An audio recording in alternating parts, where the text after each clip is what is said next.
قتال کے ضمن میں یہ قرآن مجید کی غالباً سخت ترین آیت ہے، لیکن اس میں سختی لفظی نہیں معنوی ہے۔ منافقین کی ایک روش یہ بھی تھی کہ جو ہی کوئی اطمینان بخش یا خطرناک خبر سن پاتے اسے لے کر فوراً پھیلا دیتے۔ اللہ اکبر اللہ اکبر۔ نحمدہ نصلی علی رسولہ الکریم، اما بعد فاعوذ باللہ من الشیطان الرجیم، بسم اللہ الرحمن الرحیم۔ سورہ نساء کی آیت نمبر 77 سے آج کی نشست کا آغاز کرتے ہیں۔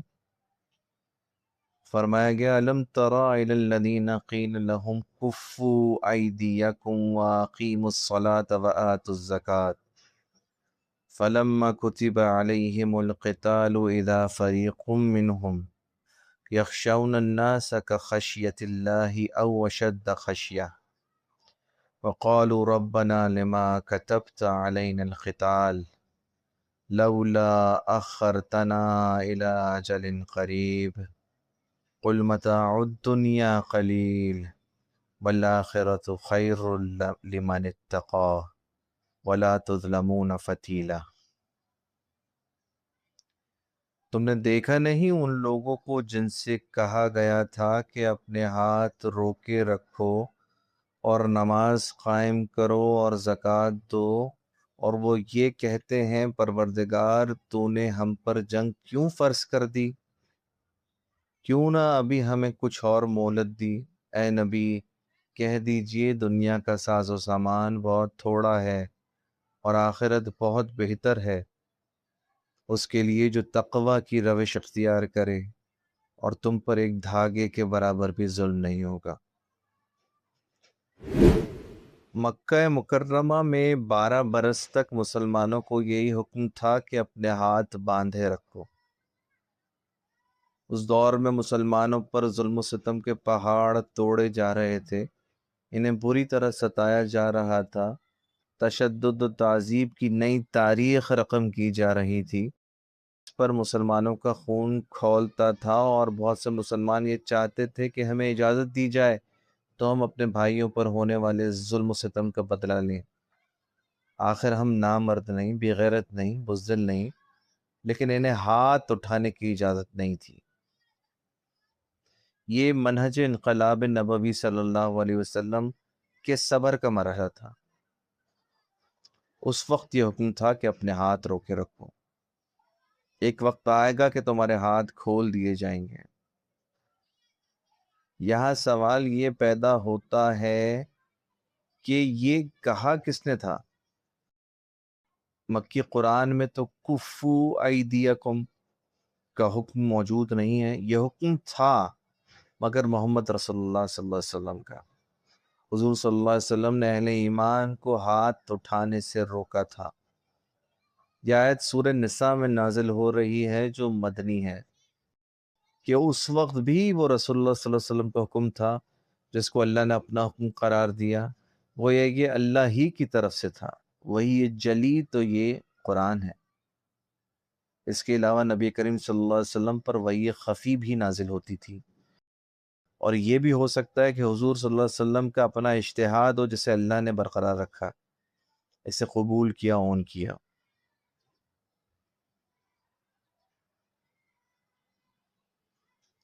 اب یہ بات یہاں محذوف ہے کہ اس وقت تو کچھ لوگ بڑے جوش و جذبے سے اور بڑے زور و شور سے کہتے تھے کہ ہمیں اجازت ہونی چاہیے کہ ہم جنگ کریں، لیکن اب کیا حال ہے؟ تو ان میں سے ایک فریق کا حال یہ ہے کہ وہ لوگوں سے اس طرح ڈر رہے ہیں جیسے اللہ سے ڈرنا چاہیے، بلکہ اس سے بھی زیادہ ڈر رہے ہیں۔ ظاہر بات ہے کہ یہ مکے کے مہاجرین نہیں تھے، بلکہ یہ حال منافق مدینہ کا تھا، لیکن فرق و تفاوت واضح کرنے کے لیے مکی دور کی کیفیت سے تقابل کیا گیا کہ اصل ایمان تو وہ تھا، اور جو یہ صورتحال ہے یہ کمزور ایمان اور نفاق کی علامت ہے۔ اینما تکونوا یدرککم الموت ولو کنتم فی بروج مشیدہ وَإِن تُصِبْهُمْ حَسَنَةٌ يَقُولُ هَٰذِهِ مِنْ عِندِ اللَّهِ وَإِن تُصِبْهُمْ سَيِّئَاتٌ يَقُولُوا هَٰذِهِ مِنْ عِندِكَ قُلْ كُلٌّ مِّنْ عِندِ اللَّهِ فَمَا لِهَٰؤُلَاءِ الْقَوْمِ لَا يَكَادُونَ يَفْقَهُونَ حَدِيثًا۔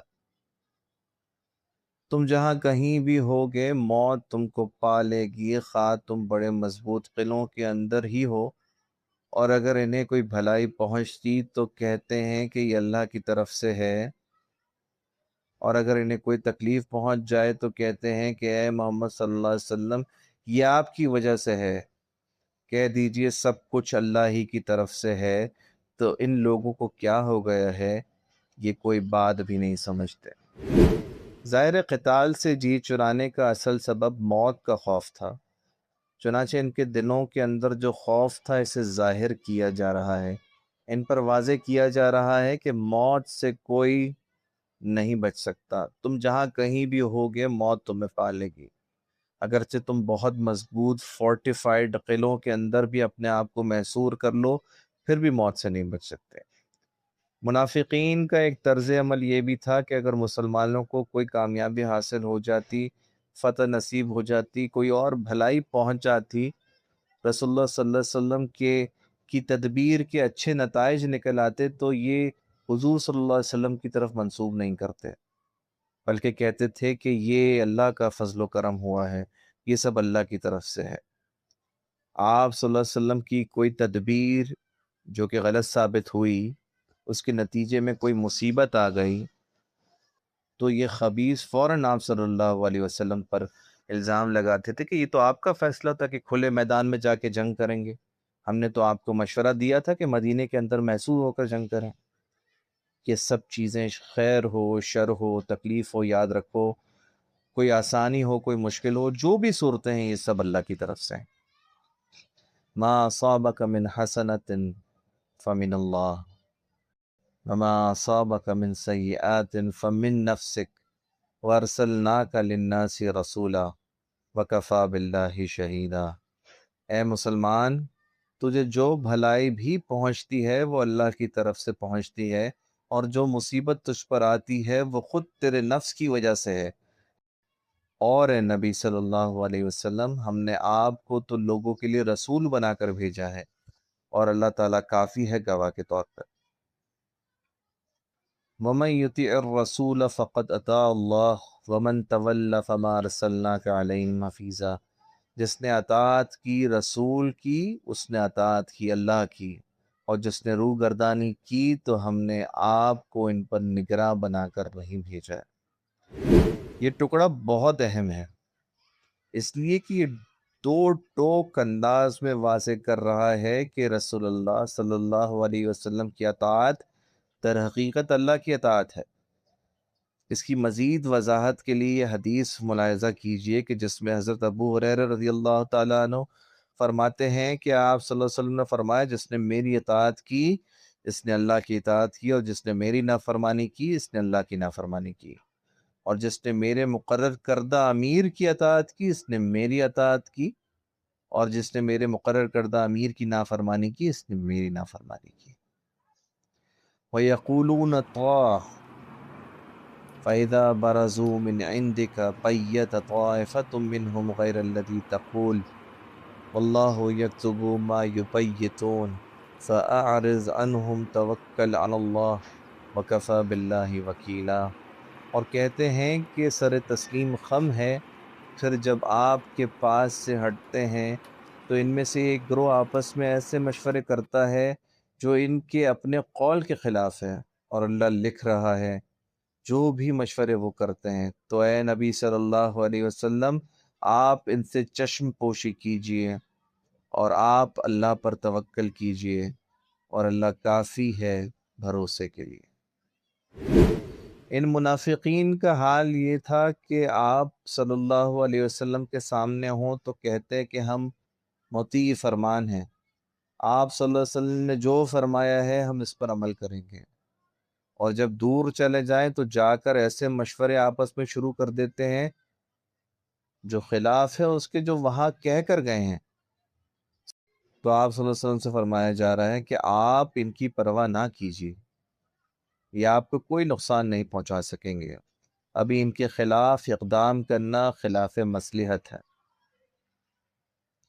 افلا يتدبرون القرآن ولو كان من عند غیر اللہ لوجدوا فیہ اختلافا کثیرا، کیا یہ قرآن پر تدبر نہیں کرتے تو اس میں وہ بہت سے تضادات پاتے ہیں۔ یہ قرآن پڑھتے بھی ہیں اور سنتے بھی ہیں لیکن اس پر غور و فکر نہیں کرتے۔ نمازیں تو وہ پڑھتے تھے، اس وقت جو بھی منافق تھا اس سے نماز تو پڑھنی آتی تھی اور پڑھنی پڑتی بھی تھی، ورنہ اس کو مسلمان نہ مانا جاتا۔ آج تو مسلمان مانے جانے کے لیے نماز ضروری نہیں ہے، اس وقت تو ضروری تھی۔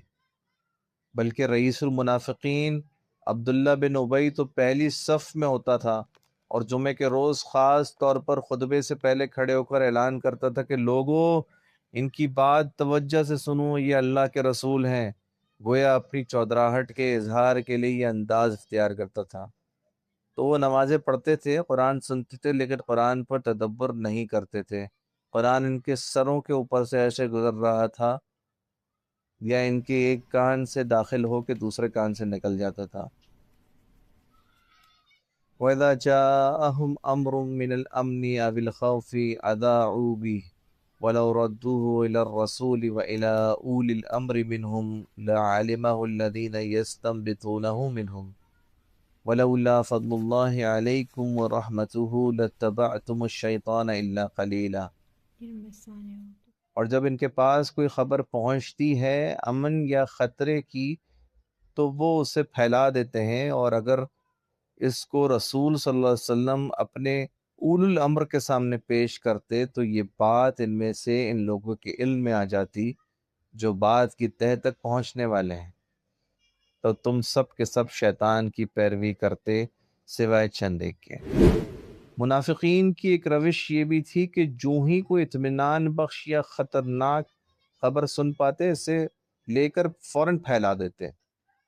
کہیں سے خبر آ گئی کہ فلاں قبیلہ چڑھائی کرنے کے لیے تیاری کر رہا ہے، اس کی طرف سے حملے کا اندیشہ ہے، تو فوراً اسے عام کر دیتے تاکہ لوگوں میں خوف و ہراس پیدا ہو جائے۔ فقاتل فی سبیل اللہ لا تکلف الا نفسک وحرض المؤمنین عسى اللہ ان یکف بأس الذین کفروا واللہ اشد بأسا واشد تنکیلا۔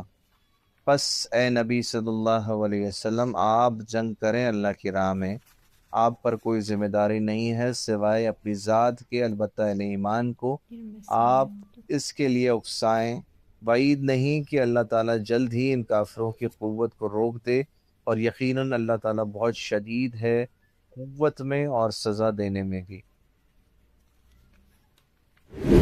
قتال کے ضمن میں یہ قرآن مجید کی غالباً سخت ترین آیت ہے، لیکن اس میں سختی لفظی نہیں معنوی ہے۔ آپ صلی اللہ علیہ وسلم اہل ایمان کو قتال فی سبیل اللہ کے لیے جس قدر ترغیب و تشویق دے سکتے ہیں دیجیے، انہیں اس کے لیے جوش دلائیے، ابھاریے، لیکن اگر کوئی اور نہیں نکلتا تو اکیلے نکلیے، جیسے حضرت ابوبکر صدیق رضی اللہ تعالیٰ عنہ کا قول بھی نقل ہوا ہے کہ جب ان سے کہا گیا کہ زکوٰۃ کا منع کرنے والوں کے بارے میں نرمی کیجیے تو آپ رضی اللہ تعالیٰ عنہ نے فرمایا تھا کہ اگر میرا کوئی ساتھ نہیں دے گا تو میں اکیلا جاؤں گا۔ عزیمت کا یہ عالم تھا۔